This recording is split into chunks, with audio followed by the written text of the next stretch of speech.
Alright mga ka-El Diablo, isang magandang tanghali gabi. Umaga, madaling araw sa inyong lahat kung saan man kayo nandoon sa lumat mga bago. Maraming salamat sa pagtangkilik at panonood ng aking mga video. Anyways, mga ka-El Diablo, back again, cooking action. Ito po tayo sa isang giniling na ginisa na baka at itlog. So yun lang tatawag ko dito. Ginisang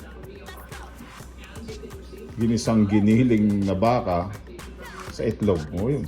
So giniling na baka, ingredients ano, itlog, syempre konting asin, as per usual, garlic powder maglalagay tayo, sibuyas bawang marami, and hindi ko na tatanggalin to.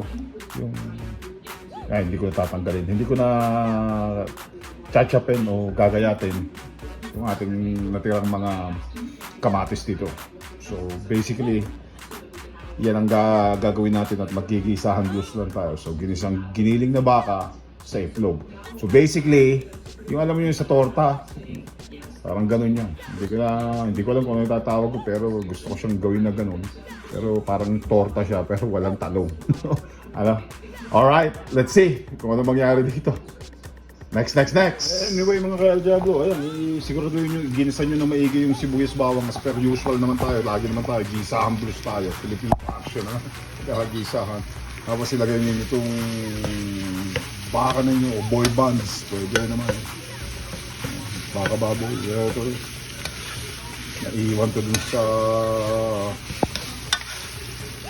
ano ba ito? Spaghetti. Dapat ilalagay ko dun sa ano ko. Naiwan. Tira. So nyayin natin yung torta. Tortang walang talong. Igisa nyo na maigi. Pero yan, okay?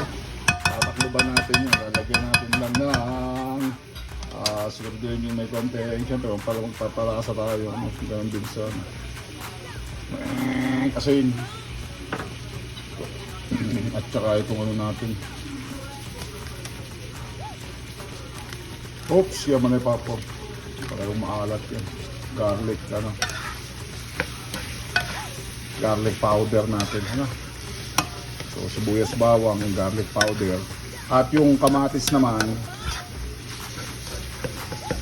pwede na nating isama sa ibabaw pagtapos nito. Tapos tatakluban natin. Yan lang naman yun. Okay. Haluin yung maigi ha. Tapos, excuse me, mga ka-El, we're gonna be reaching. Ilagay natin yung ating kamatis sa ibabaw. Okay? So, ganun na kasimple yan. Ihintayin natin kung maluto ng husto yung baka natin. At tatakluban natin to for time being. Right? At makikita rin tayo after maluto to ng husto within 15 minutes. Next! Nang masigurado natin maluto ng gusto at kumulo yung ating giniling na ginisa na may sibuyas bawang at matis na may garlic powder at the same, ilagay na natin lang naman yung itlog natin. Buhos natin yung itlog natin.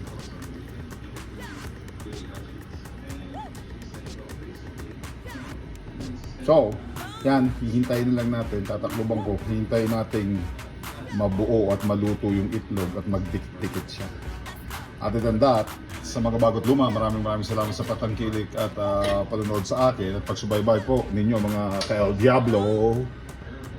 Meron po tayong join button, mag-subscribe, mag-comment at huwag pong magkalimutan mag-share po ng ating mga video, mga ka-El Diablo. Sige, tingnan natin to after 5 minutes. Pag nabuo na siya, wala. Yan na yung ating torta na walang talong. Giniling na baka sa binating itlog.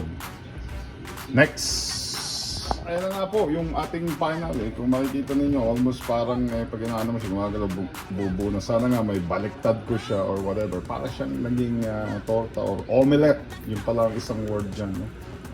Hindi na masama. Pero parang kulang ng itlog.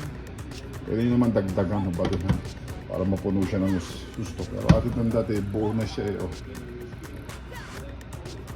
Right? So, hindi na masama. Pwede na yun sa akin, other than that, hindi ko naman papabimbo. Hahaluin ko pa rin naman yan para sa akin.